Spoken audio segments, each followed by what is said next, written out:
The first sign of trouble came during Dr. Elena Vasquez's morning coffee. The quantum entanglement communication array, humanity's pride and joy, connecting Earth to 17 colony worlds across 43 light years, went silent, not partially disrupted, not experiencing interference. Complete, absolute silence. Elena stared at the readouts in the Deep Space Communications Center, her steaming mug forgotten. 27 years of flawless operation, and now every single quantum channel showed the same impossible reading. Zero coherence. "Run the diagnostics again," she ordered her team, though she knew the results would be identical. The hardware was perfect. The quantum fields were stable. Something external was causing this. Within hours, the scope of the disaster became clear.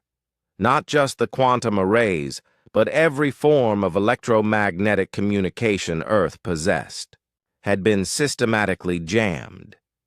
Radio waves died at the edge of the solar system. Laser communications scattered into static. Even the primitive backup systems their great-grandparents had used were completely neutered. The Galactic Council's message arrived via probe 3 days later, the only communication method still functioning, since it required physical delivery.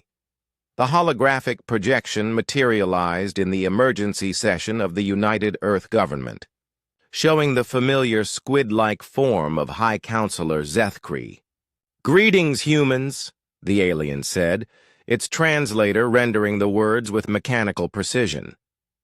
"Your species has been deemed a communications hazard to civilized space. Your tendency to broadcast indiscriminately has created interference, patterns that disrupt proper galactic discourse. Effective immediately, all human communications beyond your solar system have been interdicted." The projection paused, seemingly for dramatic effect. "You will remain in isolation until you demonstrate proper communications discipline. This may take several centuries.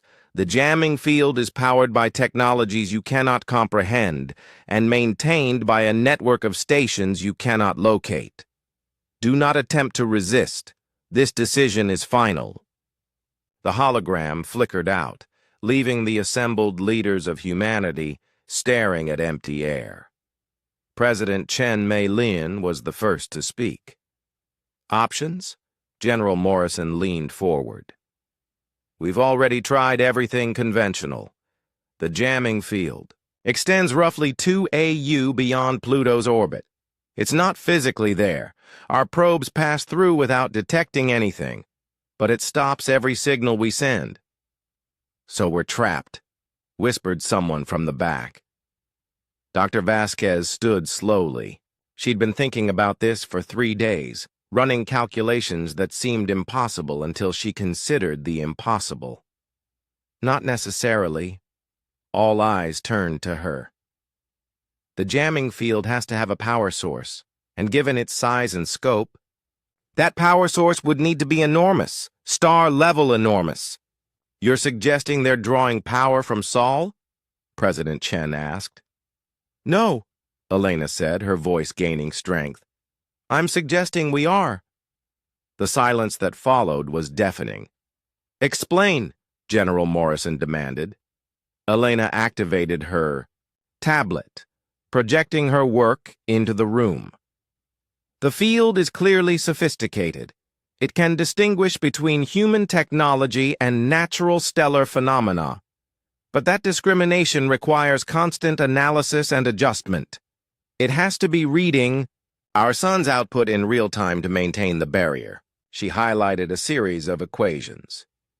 "Solar flares naturally disrupt the jamming for microseconds. I noticed it during the X-class flare last week. For 0.03 seconds, we had quantum coherence on 3 channels." "So we wait for more flares?" someone asked.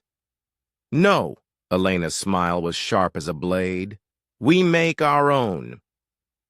The project took 8 months.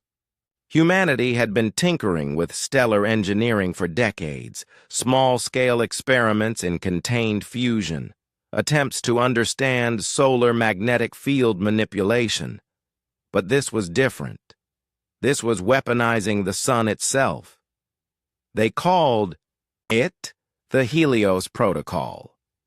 Using a combination of magnetic field generators positioned at Lagrange points and precisely timed gravitational wave pulses, they could induce controlled instabilities in Sol's corona.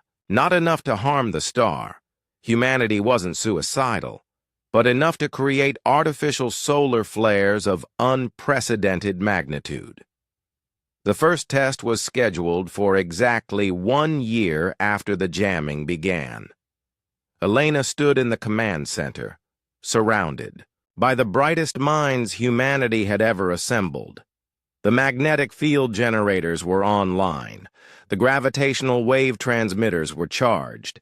Every remaining satellite and space station had been equipped with emergency shielding. Helios Protocol is go, she announced. The generators fired simultaneously, creating a precisely calculated magnetic shear in Sol's outer atmosphere. For a moment, nothing happened. Then the sun erupted. The flare was magnificent, a tendril of plasma reaching 3 million kilometers into space, carrying with it an electromagnetic pulse that made every previous solar storm look like a candle beside a bonfire. The energy output in those crucial seconds exceeded anything in recorded history. And in that moment of stellar fury, the jamming field didn't just flicker, it shattered. Elena watched her instruments light up as quantum communications came online across all channels. Radio signals burst outward from Earth at light speed.